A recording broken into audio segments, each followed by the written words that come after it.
Madame la Présidente, et je vais d'emblée faire écho aux propos de M. Groth. Jusqu'à présent, effectivement, les essais cliniques ont toujours eu bonne presse et ceux qui y participent, le personnel médical souvent, ou des étudiants en médecine encore, se réjouissent d'apporter cette contribution à la recherche biomédicale. Et puis, il y a eu cet accident à Rennes le dimanche 10 janvier, un mort, 5 personnes hospitalisées lors du test d'un produit antalgique réalisé effectivement en phase 1, c'est-à-dire sur un petit groupe de volontaires sains, un accident excessivement rare mais grave et qui justifie que nous en débattions aussi ce soir. Et je tiens aussi à transmettre à mon tour toutes mes pensées aux familles des victimes et à ceux qui luttent toujours pour leur santé.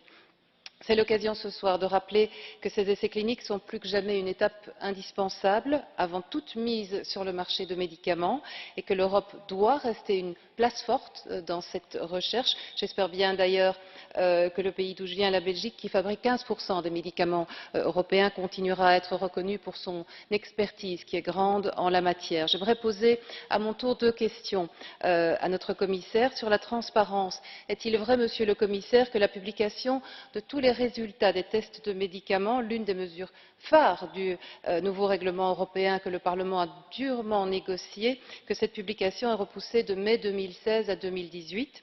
Par ailleurs, est-il vrai que la tendance actuelle des laboratoires en Europe est de constituer en phase 1 des groupes parallèles, soit des groupes où un patient reçoit d'emblée une dose plus forte sans test préalable?